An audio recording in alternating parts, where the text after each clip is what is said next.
In 2015, I coined the phrase the three-phase funnel, which was an approach to marketing and an approach to relevancy that allowed you to tailor your marketing message based on where someone is at in your particular funnel. Since then, our marketing methodology has evolved, and I'm going to share with you exactly how you can be relevant and create a message that resonates exactly with where your prospect is today.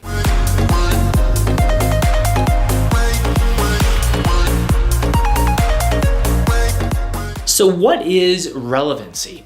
Being relevant is your marketing message and your marketing funnel. It's how you be there not only frequently, but at the right time and the right place with the right message to the right people. Now, being relevant in your marketing is the missing key from so many marketing campaigns out there. People can be frequent, but if you're not relevant, you are annoying. But if you are both frequent and relevant, then you are omnipresent. And that is what we want to achieve with relevancy. That is why we want to master relevancy in our sales and in our marketing message, so that whoever we're talking to, they feel like we're speaking to them right where they're at, based on the level of trust that you have established. So relevancy can be broken down into three main components. The first component of relevancy is audience. Now, audience means that you are working with and trying to attract the kind of people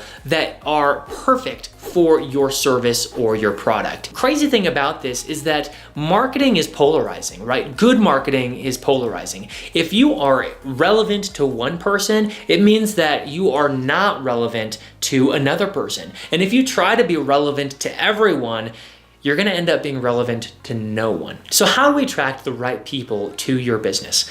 Well, one way is by magnifying your unfair advantage in your business. For some, it's your specific methodology or whatever it is that separates you in your business.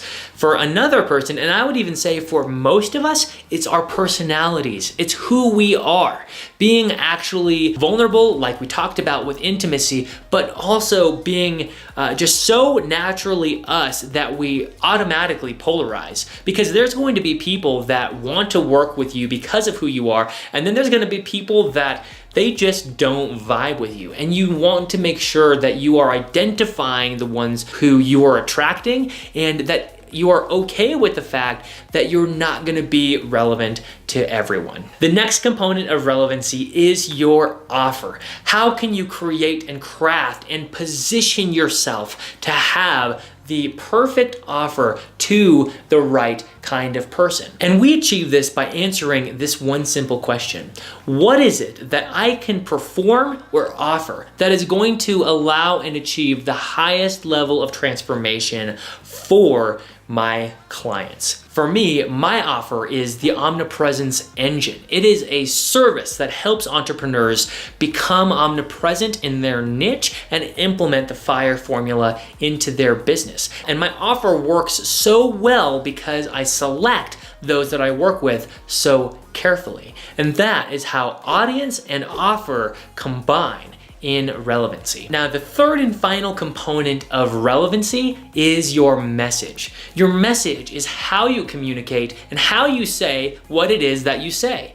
And the most important thing to remember about messaging is that you align what you say with your target's mindset. And that means that you have to tailor your approach based on how much trust you've actually built with them. For example, if you were to walk into a bar and someone came up to you who you've never met, they shake your hand and say, "Hi, my name is John. Would you like to spend $3,000? Your answer is going to be a resounding no. And that's because they haven't built trust. You haven't figured out how it is that that $3,000 affects your life. And maybe you would spend $3,000, but first they have to establish themselves as an authority. You have to be able to trust them, and you have to believe believe that whatever it is that they're selling is relevant to you and your specific situation. So how do we go from information to application with relevancy? Well, the first is making sure that your online presence matches your lead's mindset. Making sure that you have a marketing funnel, that you're sending someone to a page that talks about their problem and their pain, not just your solution. All too often I see people sending paid traffic even to web pages that are not dialed in to their audience pain. They're not talking to any specific kind of person. It's way too broad and it's way too much about them instead of about their prospects, who they are, who their prospect is, and what their pain is. So that is a really easy way. The next is to own the first 90 days of someone being in your ecosystem. Now you can do this a couple ways. One is by having a email automation nurturing sequence or a drip sequence. These are perfect for trying to get people to take the first action that you want from them or to get a response from your lead. It also ensures that you are going to be there for them for the first 30 days of their time with you. Another very advanced way is through your retargeting,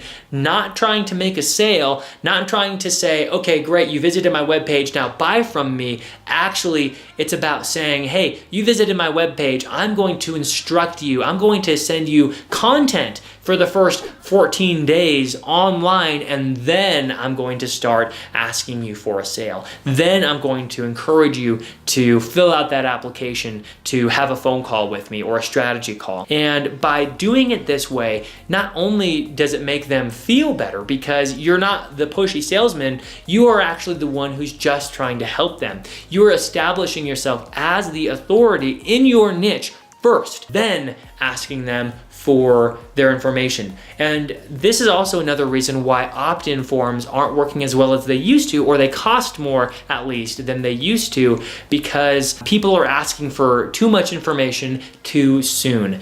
And what you really need to do is build up enough trust so that they want to give you their information. They want to receive it from you because they already believe in the kind of thing you're providing, and they believe that you are the person to give them what it is that they need. You can give them the elixir, the solution, the pain reliever to the pain that you've magnified. Now, the last and final element of the F.I.R.E formula is going to be efficiency. If you are frequent and intimate and relevant, you need to be efficient because there's so much that needs to be done and you just can't do it yourself. So I'm going to show you how you can take these other components and basically put it on autopilot for your business so that you can let things run without you having to be so hands-on or micromanage the process. I'll see you in the next video.